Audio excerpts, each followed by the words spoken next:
जय हिंद दोस्तों, एक बार फिर दूसरी क्लास के साथ आप लोग के बीच में आया हूँ। कल वाली क्लास में आप लोगों ने काफ़ी प्यार दिया, मेरे अंदर के जो हेजिटेशन था वो काफ़ी कम हुआ है और मैं धीरे धीरे अच्छे से आप लोग को समझाने का प्रयास करता हूँ। ठीक है, तो आज हम लोग मूल विधि और संविधान के जो टॉपिक है उसमें हम लोग मूल अधिकार को जानेंगे। ठीक है, तो शुरू करते हैं आज बिना देर किए हुए। तो ये टॉपिक शुरू करने से पहले हम लोग सबसे पहले एक संविधान का रूपरेखा को समझ लेते हैं कि संविधान में किस प्रकार से अनुच्छेद और भाग और अनुसूचियों का वर्णन किया गया है। उसके बाद चीज़ें हम लोग को समझने में आसानी रहेगी। तो धीरे धीरे पहले इसको हम समझ लेते हैं, फिर उसके बाद मूल अधिकार पे आएंगे। ठीक है, तो देखिए जो हम लोग का संविधान है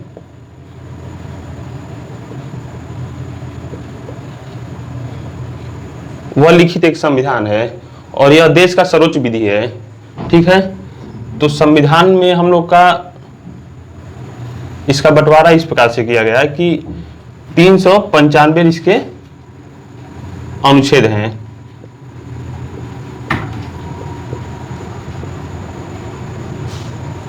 ठीक है, 395 अनुच्छेद, 22 भाग और 8 अनुसूचियां हैं। सॉरी, यह मूल रूप से 8 अनुसूची थी, इस समय 12 है। ठीक है, मूल रूप से यहाँ पे 8 अनुसूची थी। अनुच्छेद कितना था मूल रूप से? 395। भाग कितना था? मूल मतलब कि जब संविधान हमारा देश में लागू हुआ या आत्मर्पित हुआ उस समय की यह बात कर रहा है। तो उस समय 22 भाग थे, 395 अनुच्छेद थे और अनुसूचियां 8 ही थीं। लेकिन इस समय अनुसूचियों की संख्या 4 बढ़ा दी गई है। इस समय अनुसूची हो गया है 12। चूंकि अनुच्छेद में भी संशोधन बराबर प्राय होते रहते हैं, लगभग 102 के करीब संशोधन हो चुका है संविधान में, लेकिन इसका जो अनुच्छेद है ये सीक्वेंस बना रहता है। यह 395 के अंदर ही इसमें अनुच्छेद को ऐड किया जाता है। जैसे आप मूल कर्तव्य को देखेंगे, मूल कर्तव्य आर्टिकल 51 पहले से था, लेकिन मूल कर्तव्य जोड़ा गया तो 51 क जोड़ा गया।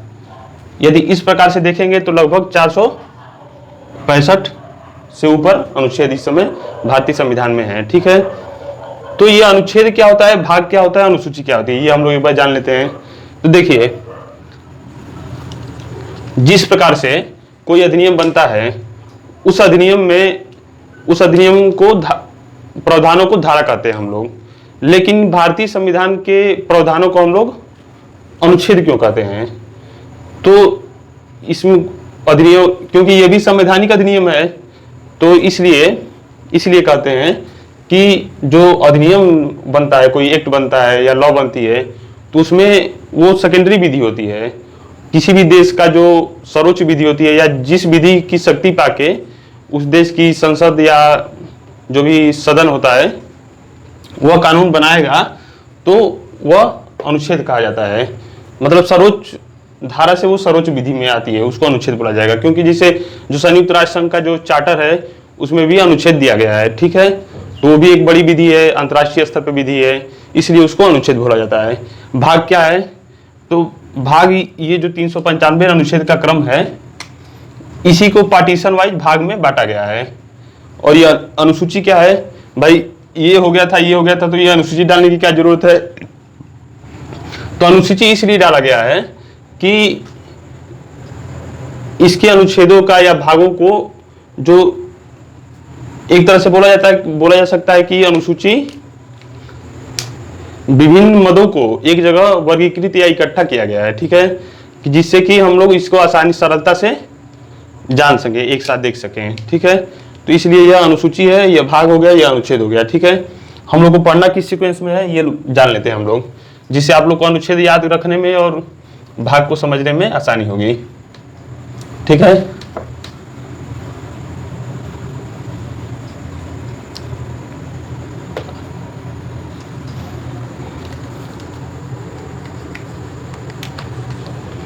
आराम से धीरे धीरे समझते चलिए, वास्तव में काफी मजा आएगा। धीरे धीरे हमारा भी हेजिटेशन दूर होगा और मैं आप लोग को अच्छे से पढ़ाने का प्रयास करूंगा। ठीक है, चीजों को समझना बहुत ही आवश्यक है इस संविधान की। तो देखिए, जो अभी मैं बताया कि भाग 22 है, अनुच्छेद 395 है आर्टिकल, ठीक,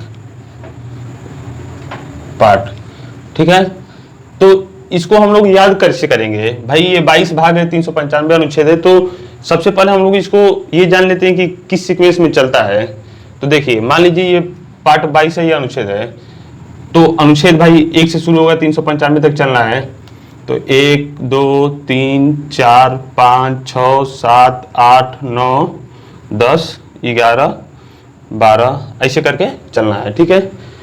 अब जो ये पार्ट है, यह जिसे कुछ अनुच्छेदों को उठाता है, एक पार्ट बन जाता है। फिर उसके आगे का दूसरा अनुच्छेद उठाता है, ये दूसरा पार्ट बन गया। तीसरा अनुच्छेद उठाता है, ऐसे पार्ट बन गया। तो इसी तरह 22वां पार्ट है, अंततः 22वां पार्ट में ये 395वां अनुच्छेद आ जाता है, ठीक है। तो इस तरह हम लोग को पढ़ना है। जैसे हम लोग सीधे जा रहे हैं मूल विधि, मौलिक अधिकार पे। तो सबसे पहले हम लोग ये जान लें कि भाग मौलिक अधिकार का भाग 3 है, लेकिन ये जान लें हम लोग कि भाग 1 और 2 में क्या है। बस बेसिक जानकारी जान लें, बाकी यह परीक्षा की दृष्टि से महत्वपूर्ण है, लेकिन वो सामान्य ज्ञान का पार्ट में आ जाएगा, क्योंकि यह सिलेबस में चूंकि दिया नहीं है, इस वजह से हम इसको बता नहीं रहे हैं। देखिए, जो ये है भाग 1, ठीक, भाग 1 अनुच्छेद 1 से लेके 4 तक। इसमें क्या दिया गया है कि संघ एवं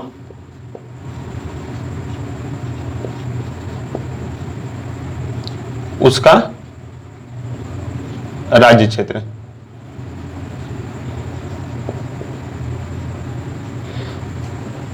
संघ एवं उसका राज्य क्षेत्र से आप क्या समझते हैं? मतलब कि अनुच्छेद 1 में बोला गया है कि भारत राज्यों का एक संघ होगा।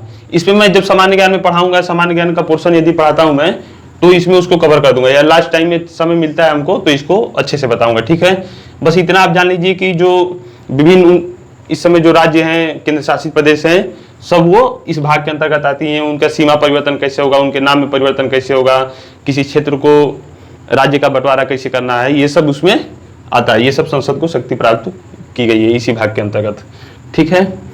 अनुच्छेद 5 से लेके 11 तक क्या मैं बताया सीक्वेंस कि कुछ अनुच्छेद उठाता है, एक पार्ट में रख देता है, कुछ अनुच्छेद उठाता है, अपनी जरूरत के हिसाब से दूसरे पार्ट में रख देता है। यह भाग भी पढ़ने की आसानी के लिए बनाया गया है कि आसानी से इसको समझा जा सके, ठीक है। क्या है कि गर्मी बहुत है यहाँ पे, इस वजह से काफी वो हो जाता है। तो हम लोग भाग 2 देखेंगे।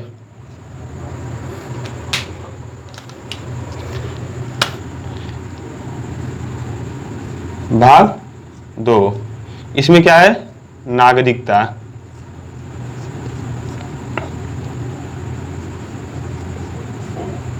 अनुच्छेद 5 से लेकर अनुच्छेद 11 तक में भाग 2 दिया गया है, और भाग 2 में क्या है? नागरिकता है। नागरिकता में क्या है कि कौन व्यक्ति भारत का नागरिक होगा, कौन व्यक्ति नागरिकता ग्रहण करना चाहता है तो उसे किस किस प्रावधानों का सहारा लेना पड़ेगा, या कितने दिन तक भारत में रहता है वो नागरिक बन जाता है।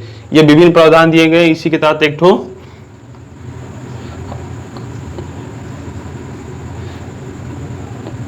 जो CAA है या NRC, जो इसी से संबंधित था, नागरिकता से ही संबंधित था, ठीक है। तो इसको भी हम लोग समय मिलेगा तो लास्ट टाइम में पढ़ेंगे, क्योंकि ये अभी सिलेबस में है नहीं, ठीक है। तो आज हम लोग सीधे अब चलते हैं, बिना देर किए हुए, बातों में नहीं उलझेंगे। बस आप लोग ये सीक्वेंस समझिएगा। फिर 12 से लेके हम लोग 12 13 14 15 16 ऐसे सीक्वेंस करके भाग 3 आएगा, ठीक है। इसी में मूल अधिकार भी आएगा। तो उस हिसाब से हम लोग को सीक्वेंस पढ़ना है, क्योंकि जब तक ये चीजें आप लोग नहीं समझेंगे तब तक आप लोग को भाग याद नहीं होगा। ऐसे रटेंगे तो रटते रह जाएंगे, आप लोग को याद होता जाएगा, भूलता जाएगा। समझ लेंगे आसानी से, वो चीज भूलेगा नहीं कभी, क्योंकि किसी भी चीज की बुनियादी रूप से पढ़ने पे वह चीज भूलता नहीं है। आप यदि ट्रिक से याद रखेंगे तो ट्रिक हमेशा भूल जाएगा, या बहुत जोर देना पड़ेगा दिमाग पे याद करने के लिए, और समझे रहेंगे तो वो आपके आदत में हो जाएगा, ठीक है। तो हम लोग आते हैं बिना देर किए मूल अधिकार पे, ठीक है। तो ये देखिए, मूल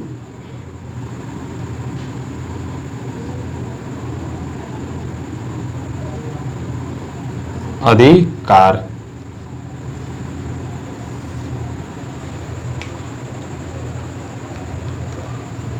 मूल अधिकार के बारे में जान लेते हैं। मूल अधिकार क्या होता है?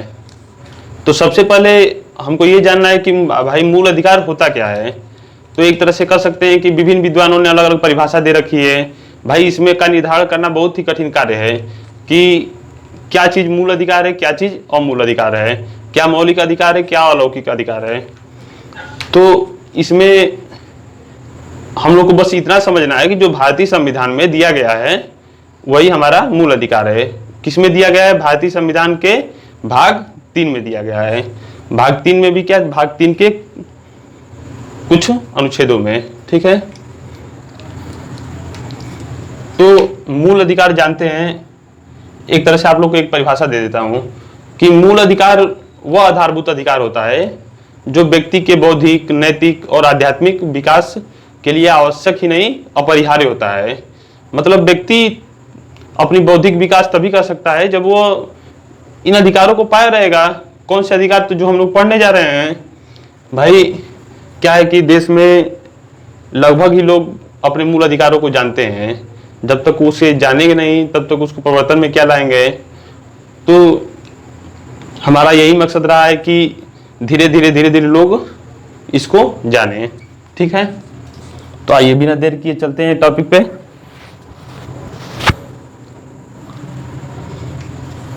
मूल अधिकार।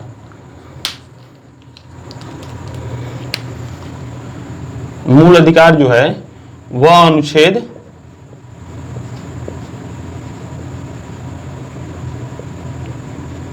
12 से लेके 35 तक दिया गया है। मूल अधिकार का जो भाग है यह भाग है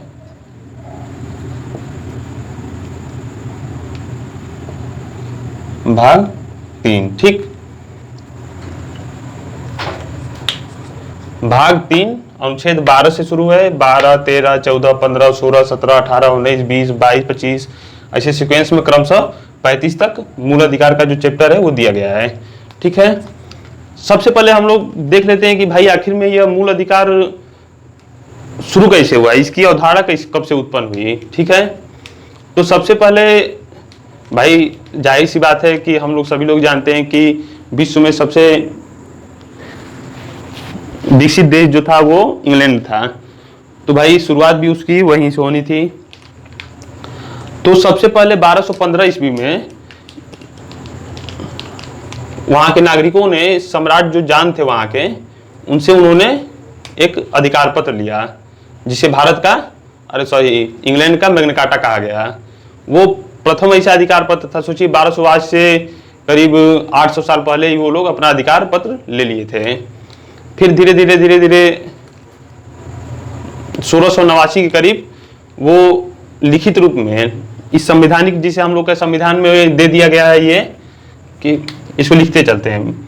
इंग्लैंड में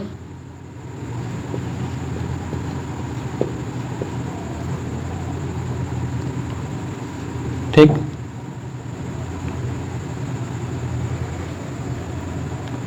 1215 वहां के नागरिकों ने लिया मैग्ना कार्टा। हिंदी में उसको अधिकार पत्र बोला जाता है। ठीक है,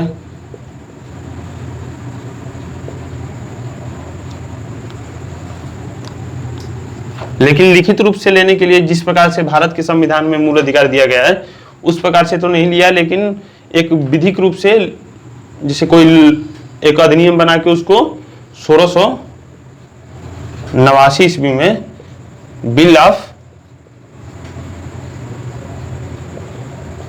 राइट के रूप में लिया। ठीक है, क्या नाम था? Bill of right.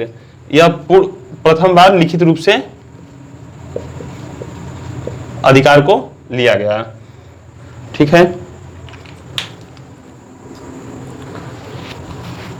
धीरे धीरे ऐसे ही आगे कैसे बढ़ा फिर क्रम।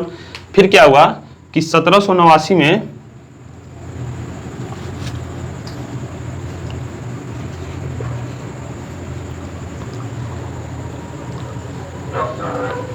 1789 में फ्रांस ने, किसने?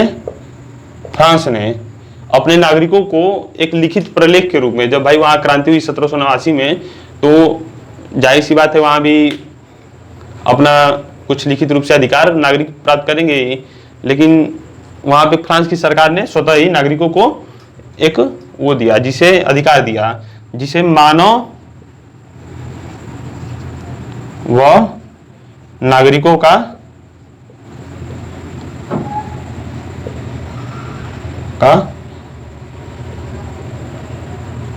अधिकार पत्र कहा गया। ठीक है, मानव व नागरिकों का अधिकार पत्र कब? 1789 में। 1689 में क्या हुआ? इंग्लैंड में लिखित रूप से प्राप्त किया और 1215 में एक तरह से मौखिक रूप से सम्राट जान से उन्होंने प्राप्त किया यहाँ के नागरिकों ने। लेकिन सवाल उठती है कि भाई सबसे पहले भारत कौन से देश ने इसे संविधान के रूप में, संविधान में समाहित किया? भाई संविधान किसी देश की सर्वोच्च विधि होती है,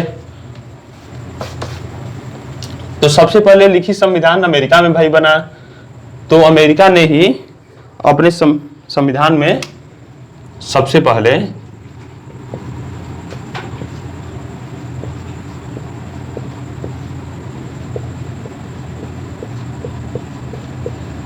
कने बिल ऑफ राइट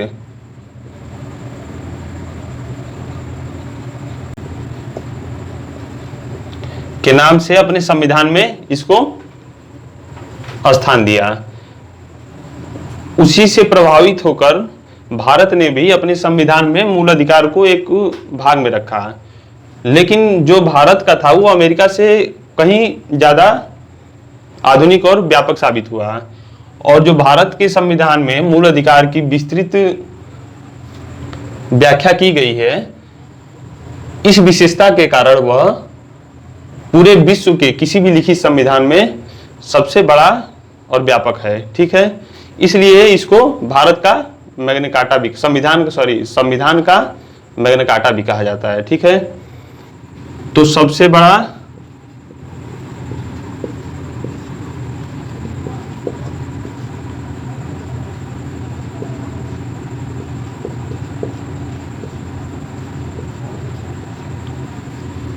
से मौलिक अधिकार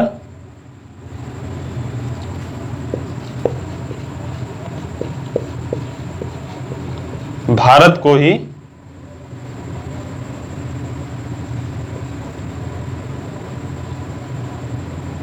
भारत के ही संविधान में समाहित किया गया है। ठीक है, तो इस प्रकार से हम लोगों ने देखा कि भाई मूल अधिकार की उत्पत्ति कहां से हुई, फिर मूल अधिकार में संवैधानिक संरक्षण कैसे कैसे प्राप्त हुआ, फिर विधि, फिर इस तरह से हम लोग मूल अधिकार को समझेंगे। आगे हम लोग समझे कि भाई भारत के संविधान में जो मूल अधिकार दिया गया है वो किस प्रकार से है। ठीक है, इसके प्रोफार्मा को हम लोग समझ लेते हैं। देखिए, जो मूल अधिकार होता है उसको हर एक व्यक्ति को जो निचले, जो एक वयस्क नागरिक है उसको तो कम से कम जानना ही चाहिए। लेकिन दुर्भाग्य ऐसा है कि काफी लोग, पढ़े पढ़े लिखे लोग भी मूल अधिकार को अपने नहीं जान पाते हैं कि भाई क्या क्या अधिकार है। तो इसको हम लोग अच्छे से समझेंगे, आराम से समझेंगे, 3 क्लास में समझेंगे, और यही सबसे बड़ा चैप्टर है। ठीक है, मूल अधिकार से प्रश्न ऐसा एक तरह से कह सकते हैं कि जो सबसे निचला स्तर का परीक्षा होता है और ये सिविल सेवा परीक्षा, उसमें से हमेशा 1 प्रश्न 2 प्रश्न आना ही आना है, चाहे वो कितने भी बड़े स्तर का परीक्षा हो या कितने भी छोटे स्तर का। ठीक है, यदि संविधान से प्रश्न उसमें आता है तो मूल अधिकार से ही प्रश्न वो आएगा। वो क्यों आता है? क्योंकि इसलिए आता है कि भाई जो विद्यार्थी है वो मूल अधिकार को अपने अच्छे से पढ़ें। ठीक है, तो मूल अधिकार को हम लोग समझ लेते हैं कि किस प्रारूप में पढ़ना है। मैंने पहले ही बोल दिया कि हम लोग 3 क्लास में इसको इत्मीनान से आराम से पढ़ा जाएगा, हंसते खेलते। ठीक है, तो मूल अधिकार में आर्टिकल 12 आता है, ठीक है, 13 आता है, 14, पहले 12 जान लेते हैं। इसमें क्या है कि आप लोग पढ़ेंगे राज्य की परिभाषा, ठीक। आर्टिकल 13 में क्या पढ़ेंगे आप लोग? आर्टिकल 13 अपने दृष्टि में बहुत ही महत्वपूर्ण है। लोग इसको डिनाई कर देते हैं, इसको बहुत ध्यान से नहीं पढ़ते हैं, लेकिन यह एक तरह से मूल अधिकार के निलंबन या संशोधन पे रोक लगाता है। आर्टिकल 13 यह न रहे तो मूल अधिकार में भाई सरकार आसानी से संशोधन कर सकती है, तो इस आर्टिकल को भी अच्छे से समझा जाएगा, ये राज्य को भी समझा जाएगा, और हम लोग का जो 6 मूल अधिकार है इसको हम लोग जान लेते हैं, ठीक है। फिर ऊपर जानते हैं, फिर अच्छे से हम लोग उस पर विस्तृत चर्चा किया जाएगा परीक्षा के उपयोग से, ठीक है।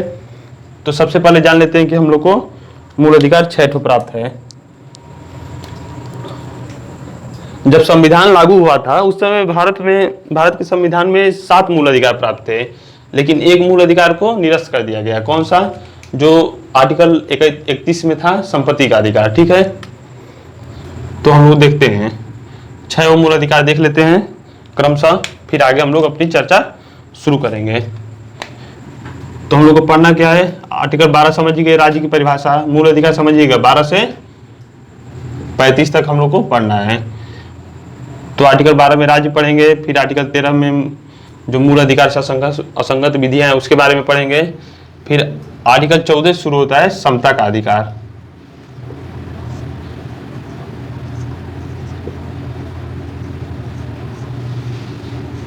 ठीक, अनुच्छेद 14 से लेके 18 तक इसको पढ़ा जाएगा। इसको पार्टीशन वाइज आर्टिकल 14, 15, 16, 17, 18, ठीक, यह समता का अधिकार के बारे में बताता है। स्वतंत्रता का अधिकार देखिए, बहुत प्रेम से बारीकी से समझिएगा, अभी भी कुछ है हमारे अंदर हेजिटेशन, लेकिन धीरे धीरे इसको मैं दूर करूंगा। स्वतंत्रता का अधिकार,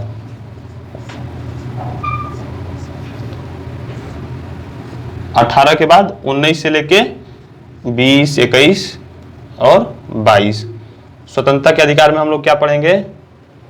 तो इसमें हम लोग यह पढ़ेंगे कि भारत के नागरिक को किस प्रकार से स्वतंत्रता प्राप्त है, किस प्रकार से जीवन जीने की स्वतंत्रता आर्टिकल 21 में हम लोग पढ़ेंगे। फिर गिरफ्तारी निरोध से संबंधित जो हम लोग को जबरदस्ती निवारक निरोध कर दिया जाता है उसके बारे में पढ़ेंगे। दोषसिद्धि के विरुद्ध संरक्षण के बारे में पढ़ेंगे आर्टिकल 20 को, ठीक है। पहला अधिकार यह हुआ, दूसरा अधिकार यह हुआ, तीसरा अधिकार क्या हुआ? तो शोषण के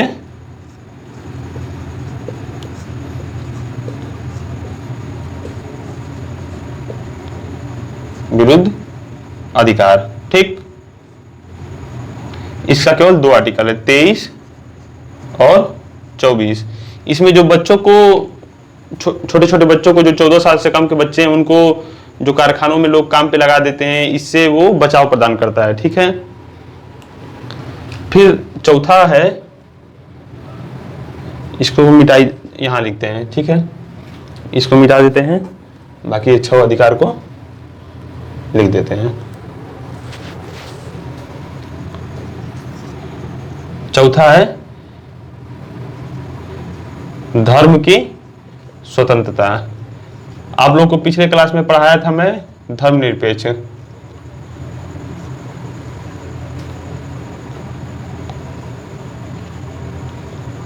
ठीक। तो धर्म की स्वतंत्रता, उसमें धर्मनिरपेक्ष पढ़ाया था। तो क्या बताया था कि भारत का धर्मनिरपेक्ष कहता है कि हम सभी धर्मों को समान रूप से संरक्षण प्रदान करेंगे, ठीक है। तो समान संरक्षण प्रदान करेंगे, यानी कोई भी व्यक्ति है वो अपने धर्म के हिसाब से जी सकता है, पूजा कर सकता है, पाठ कर सकता है, उनका प्रचार कर सकता है, प्रसार कर सकता है। इन्हीं सब, वो सब नागरिकों के अधिकार हैं, ठीक है। वो अपना पर्सनल जीवन अपने हिसाब से जी सकता है।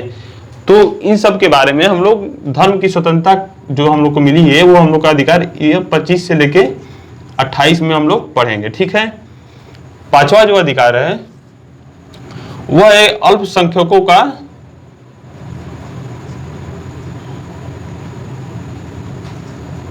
को संस्कृति एवं शिक्षा का अधिकार।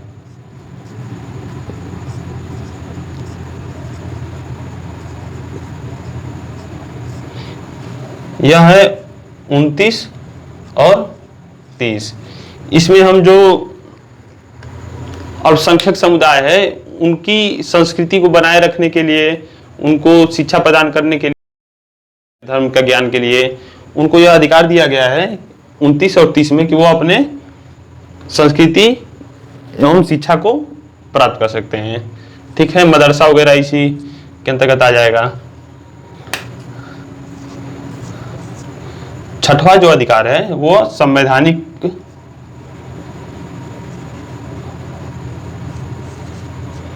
उपचारों का अधिकार। ठीक,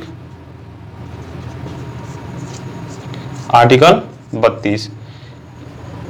इस आर्टिकल को भारत का हृदय बोला गया है। भारत के मूल अधिकारों का हृदय है ये। भारत का हृदय नहीं, सॉरी, संविधान के मूल अधिकारों का हृदय है ये। क्योंकि यदि यह अधिकार को हटा दिया जाए तो यह अधिकार, यह अधिकार, यह अधिकार, यह अधिकार, यह अधिकार मिलके भी हमको कोई फायदा नहीं मिलेगा। क्योंकि भाई हम जब उसको इस यह अधिकार का हमारा शोषण होगा या उसको दबाया जाएगा तो जब हम न्यायालय में जा ही नहीं सकते तो फिर उस अधिकार का मतलब ही क्या हुआ? वो तो एक निर्जीव अधिकार बन के रह जाता। लेकिन यदि मूल अधिकार जीवंत है तो इसके वजह से है और एक आर्टिकल 13 की वजह से। ठीक, यह दो अनुच्छेद बहुत ही महत्वपूर्ण और गहराई वाले हैं।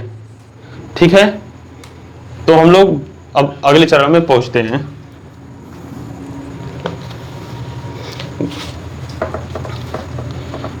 उम्मीद है आप लोग को अच्छे से ये प्रोफार्मा समझ में आया होगा। धीरे धीरे मैं आप लोग को और अच्छे से समझाता जाऊंगा। अभी चूंकि मैं YouTube पे नया रूप से पढ़ा रहा हूं तो इसलिए चीजें थोड़ी बहुत इधर उधर हो जा रही हैं। बाकी आप लोग को जो यहाँ तथ्य दिया जाएगा वो कहीं भी नहीं मिलेगा। मिलेगा क्यों नहीं, लेकिन यहाँ पे काफी अच्छी दी जाएगी। ठीक है, तो आज हम लोग केवल आर्टिकल 12 को पढ़ेंगे। क्लास छोटे छोटे रखना है हम लोग को और अच्छे से रखना है कि हम लोग को चीज़ें समझ में आए। बहुत घबरा के नहीं पढ़ना है। घबरा के पढ़ने पे ये जो लोग लगातार उसी को, संविधान को पढ़े जाते हैं तो इस तरह से वो प्रोफार्मा क्लियर नहीं होता। जब तक हम लोग सिस्टम से नहीं एक पढ़ेंगे, जब हम लोग बेसिक चीज़ से नहीं उठाएंगे कि भाई ये चीज़ संविधान है, अच्छा तो यहाँ से हमको शुरू करना है, तो पहले पे से भूमिका के साथ हम लोग पढ़ेंगे तो वो चीज़ें हम लोग को काफ़ी दिन तक याद रहेंगी, अच्छे से समझ में आएंगी और हम लोग अपने अंदर एक ज्ञान के रूप में उसको विकास कर सकते हैं, उसका उपयोग कर सकते हैं। ठीक है, तो मूल अधिकार में हम लोग आज अनुच्छेद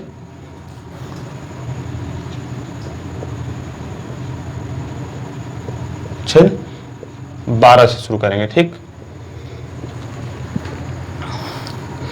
तो सबसे पहले हम लोग जान लेते हैं कि भारत के संविधान में मूल अधिकार है क्या। तो भारत के संबंध में मूल अधिकार राज्य के विरुद्ध दावे हैं। राज्य क्या है? राज्य के विरुद्ध दावे मतलब समझ रहे हैं कि राज्य जो है वो ऐसा कोई भी कानून नहीं बनाएगी जिससे कि जो नागरिकों को मूल अधिकार प्राप्त हैं वो उनसे छीन जाए। वह उसके खिलाफ, राज्य के खिलाफ, राज्य यानी आर्टिकल 12। राज्य कौन है? तो जो आर्टिकल 12 में है वही राज्य है। ठीक है, तो जो नागरिकों के अधिकार हैं वो राज्यों के विरुद्ध हमको प्राप्त हैं कि भाई राज्य उस पर कोई भी अवरोध नहीं लगा सकती। ठीक है, यदि अवरोध लगाती है तो हम आर्टिकल 32 जो बताए थे उसके तहत सीधे हम लोग सुप्रीम कोर्ट या हाई कोर्ट में जाएंगे। हाई कोर्ट 226 के तहत जाएंगे, सुप्रीम कोर्ट आर्टिकल 32 के तहत जाएंगे सीधे। तो अनुच्छेद 12 में क्या है? राज्य की परिभाषा।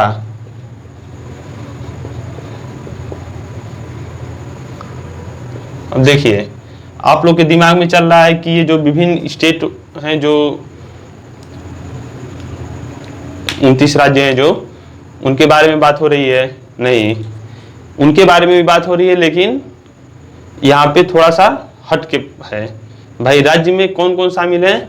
तो यहाँ पे बताया गया है अनुच्छेद 12 में कि राज्य में फला फला फला संस्था शामिल है। ठीक है, तो हम लोग एक एक करको देख लेते हैं।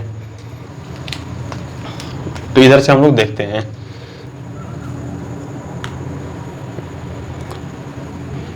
केंद्र की सरकार, पहला देखिए राज्य में कौन कौन शामिल है। तो केंद्र की सरकार एवं संसद व संसद। केंद्र की सरकार मतलब कि जो हमारे केंद्रीय स्तर पे जो मंत्रिमंडल है, प्रधानमंत्री हैं, गृह मंत्री हैं, वित्त मंत्री हैं, या जो भी सरकार के सदस्य हैं वह राज्य में आएंगे। वो एक एक पर्सन अपने उस कार्य के लिए जो एक सरकार के द्वारा, एक मंत्री के द्वारा किया जा सकता है, वो सभी राज्य के अंतर्गत आएगा। ठीक है, और संसद, संसद भी राज्य के अंतर्गत आएगा। जाहिर सी बात है भाई, वो सबसे बड़ी सरकार तो वही है, तो संसद और केंद्र की सरकार राज्य के अंतर्गत आएगी। ठीक है, संसद के बारे में हम लोग आगे पढ़ेंगे, अच्छे से पढ़ेंगे, जानेंगे कि भाई वो क्या क्या उसकी शक्तियां होती हैं, क्या वो कर सकता है। ठीक है, दूसरा आएगा राज्य की परिभाषा के अंतर्गत पहला पोर्शन है वो केंद्र की सरकार व संसद आएगा। ठीक है, बहुत ध्यान से समझिएगा, चीजें भूलेंगी नहीं, दिमाग हटाएंगे तो भूल जाएगा। दूसरा क्या है, केंद्र से आए फिर राज्य के। ठीक है, तो राज्य की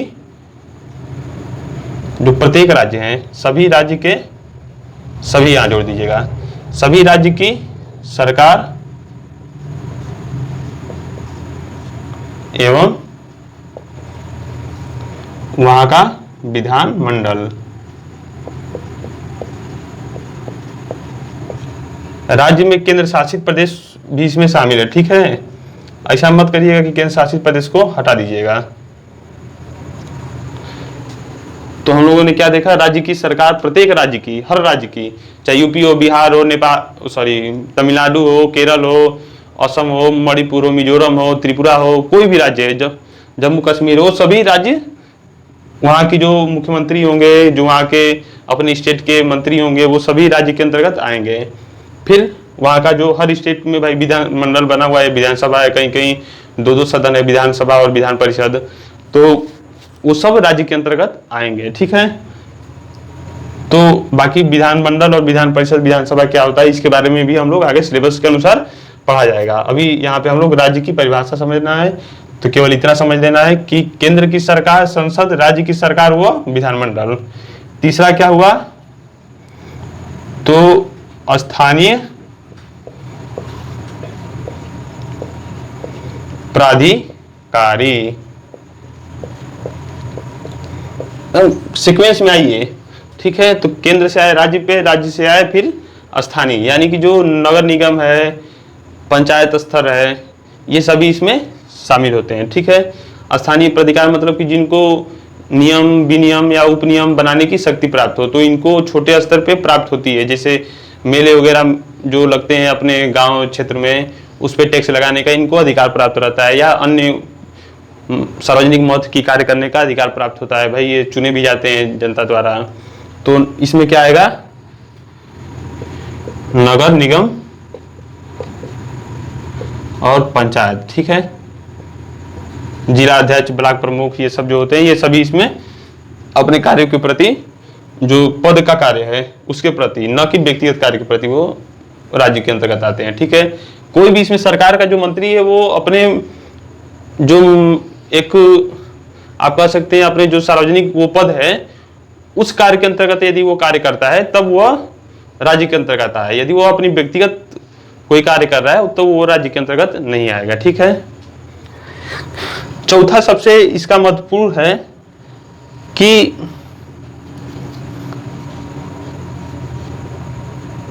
सरकारी नियंत्रण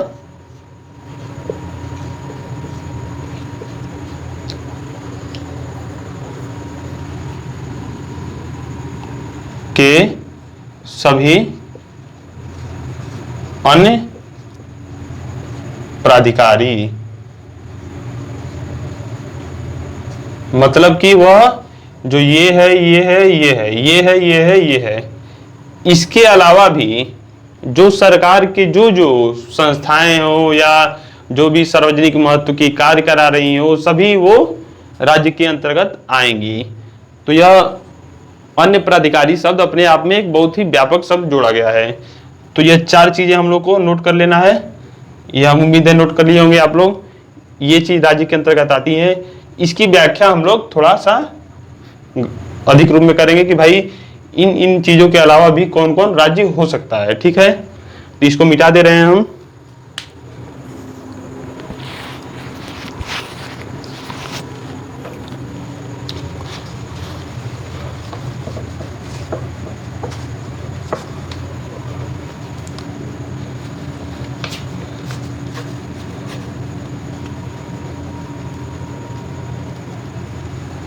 अच्छा, इस पे अन्य प्राधिकारी जो शब्द है, इस पे उच्चतम न्यायालय ने एक गाइडलाइन भी दे रखा है।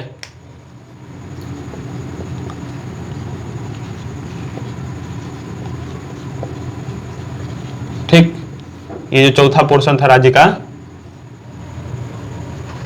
ठीक है, अन्य प्राधिकारी, इस पर उच्चतम न्यायालय ने एक अच्छी खासी गाइडलाइन दे रखा है कि ये चीजें राज्य के अंतर्गत आएंगी जो अन्य प्राधिकारी के अंतर्गत आती हैं। ठीक है, तो इसमें से उस सुप्रीम कोर्ट ने पहला जो गाइडलाइन दिया है उसमें बोला है कि निकाय का स्रोत क्या है। मान लीजिए कोई भी संस्था है या कोई भी ऐसा निकाय है, उसका स्रोत यदि राज्य के द्वारा है, निकाय का स्रोत,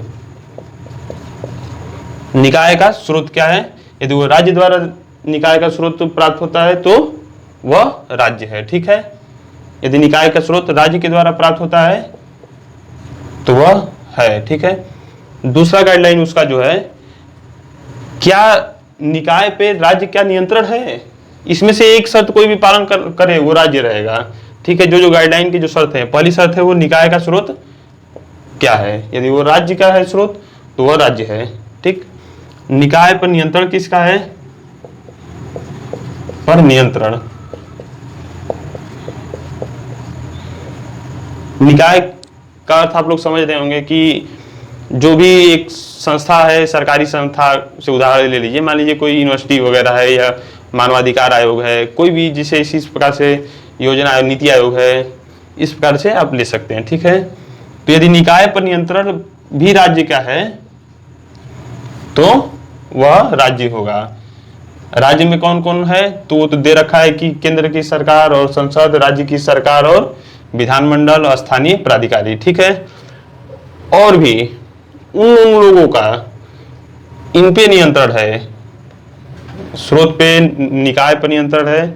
फिर तीसरा जो गाइडलाइन है कि कार्य की प्रकृति,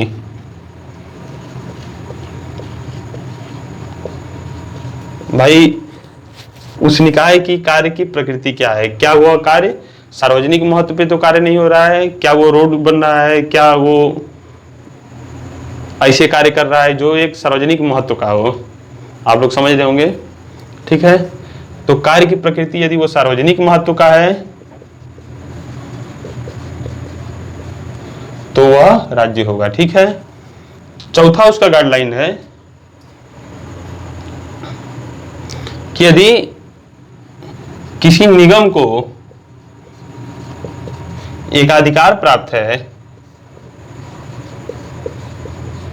वह भी राज्य होगा। जैसे कि बिजली है, रेलवे है, ये सब राज्य हैं। भाई रेलवे अब तो धीरे धीरे ट्रेनें निजीकरण रूप में चलाई जा रही हैं, लेकिन अभी भी एकाधिकार एक तरह से कर सकते हैं तो पूरा का पूरा भारतीय रेलवे को ही है, रेल मंत्रालय पे ही है। ठीक है, तो बिजली का हो गया, ये जिस कोई कार्य पे, मान लीजिए कोई ऐसी कंपनी है जिसको एकाधिकार दिया गया कि केवल आप ही इस चीज का व्यापार कर सकते हैं।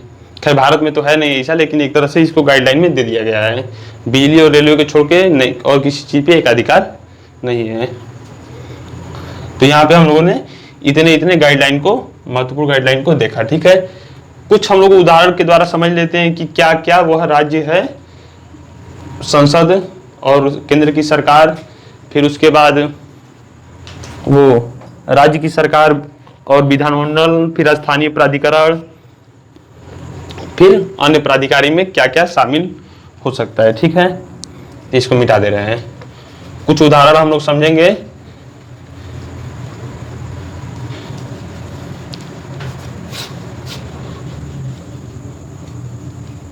अनुच्छेद 12 बहुत ही महत्वपूर्ण धारा है, अनुच्छेद है। यदि इसको नहीं समझेंगे तो फिर कैसे जानेंगे कि भाई मूल अधिकार हमको किसके प्रति प्राप्त है? व्यक्ति के प्रति तो प्राप्त है नहीं। आप ये नहीं कर सकते कि भाई किसी व्यक्ति को तो नहीं कर सकते कि भाई मुझे समता दो, स्वतंत्रता दो, क्योंकि वो आपके लिए वो लायबल नहीं है। लेकिन आप अपने सरकार से कह सकते हैं कि भाई मुझे भोजन दो, मुझे जीवन जीना है, ये वगैरह वगैरह जो अधिकार है वो आप उससे मांग कर सकते हैं। ठीक है, तो कुछ उदाहरण हम लोग समझेंगे कि उन सरकारों के अलावा कौन कौन सी हैं। तो जितने भी यूनिवर्सिटी हैं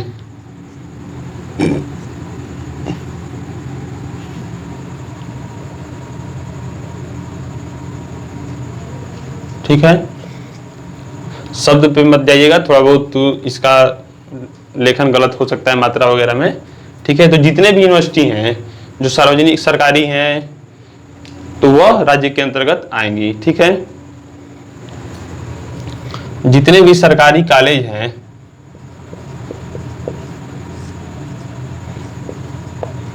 कॉलेज या स्कूल सभी राज्य के अंतर्गत आएंगे। ठीक है, फिर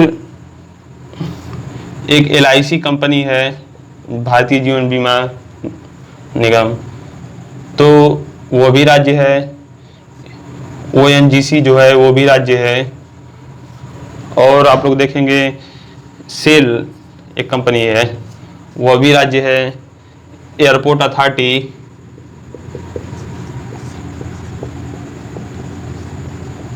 यह भी राज्य के अंतर्गत आता है। अब सवाल उठता है कि अन्य प्राधिकारी में क्या न्यायपालिका को भी शामिल किया जाएगा राज्य के अंतर्गत? क्या न्यायपालिका भी राज्य है? तो इस पे कई बार सुप्रीम कोर्ट के सामने आया। क्या न्यायपालिका भी राज्य है? तो समय समय पे इस पे डिसीजन दिया गया और हम आपको फाइनली रूप से डिसीजन इसका बता रहे हैं जो अंतिम निर्णय दिया गया था। तो उसमें अंतिम निर्णय यह दिया गया कि यदि सुप्रीम कोर्ट नहीं हाई कोर्ट, यदि high court as a recruitment कार्य करे, यदि कोई नियुक्ति निकाले तो वह राज्य रहेगा। जिस प्रकार से कोई राज्य की सरकारें अपने यहाँ नियुक्ति निकालती हैं या केंद्र की सरकारें नियुक्ति निकालती हैं, उसी प्रकार यदि हाई कोर्ट या सुप्रीम कोर्ट भी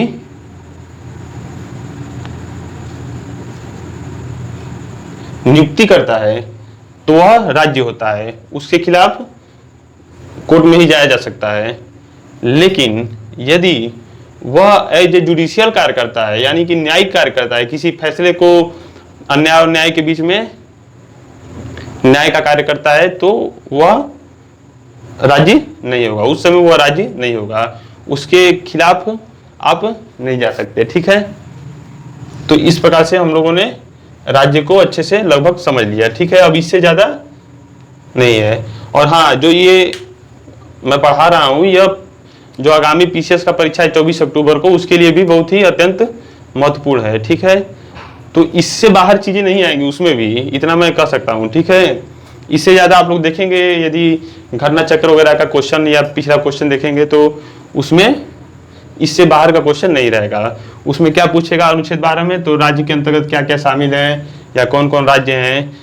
ज़्यादा से ज़्यादा LIC ONGC के बारे में लगभग पूछ देता है, यूनिवर्सिटी वगैरह, न्यायपालिका, ये सब भी धीरे धीरे आप लोग को अब समझ में आने लगेगा। उम्मीद है आप लोग को अच्छे से समझ में आया होगा अनुच्छेद 12। अब समय काफ़ी हो गया है, क्योंकि चूंकि हम लोग को छोटे छोटे वीडियो बनाना है, तो इस वजह से आज हम यहीं पे क्लास को समाप्त करेंगे। ठीक है, फिर कल हम लोग आर्टिकल 13 को पढ़ेंगे, समता के अधिकार को जानेंगे,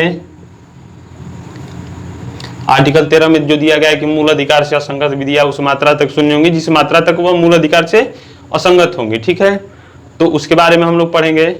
फिर जो समता का अधिकार है, आर्टिकल 14 से लेकर 18 तक उसको पढ़ लेंगे। फिर स्वतंत्रता का जो अधिकार है 19 से 22, ये कल 2 अधिकार और एक इसके बारे में पढ़ेंगे। ठीक है, यदि इसी 2 में समय समाप्त हो जाएगा तो फिर 4 क्लास ले लेते हैं हम लोग, क्योंकि भाई मूल अधिकार बहुत ही महत्वपूर्ण है। आप उसकी कल्पना नहीं कर सकते जितना मूल अधिकार महत्वपूर्ण है। ठीक है, तो क्योंकि किसी भी जितने भी लॉ बनते हैं, जैसे आईपीसी हो गया, सीआरपीसी हो गया या कॉन्ट्रैक्ट एक्ट हो गया, जितने भी लॉ बने, यदि उनको इनवैलिड ठहराया जाता है तो इन मूल अधिकारों के आधार पर ही इनवैलिड ठहराया जा सकता है। ठीक है, तो इसलिए हम लोग को मूल अधिकार बहुत अच्छे से समझना है। ये एक सामान्य नागरिक को भी जानना चाहिए। ठीक है, जरूरी नहीं है कि प्रतियोगी परीक्षा की तैयारी करने वाले बच्चों को ही यह चीज जाने। ठीक है, तो उम्मीद है आप लोग को यह वीडियो पसंद आया होगा। मैं धीरे धीरे और इसको समझाने का अच्छे से प्रयास करूंगा। अभी थोड़ा थोड़ा आज भी हेजिटेशन मुझे लगा ऐसा, लेकिन धीरे धीरे आप लोग को अच्छे से चीजें समझ में आएंगी। बहुत लाइमलाइट नहीं दिखाएंगे हम कि ये करिए वो करिए ऐसे वैसे, लेकिन आप लोग को प्रेम पूर्वक पढ़ाएंगे। आप लोग हंसते हुए पढ़िएगा, अच्छे से समझ में आएगा। जय हिंद दोस्तों।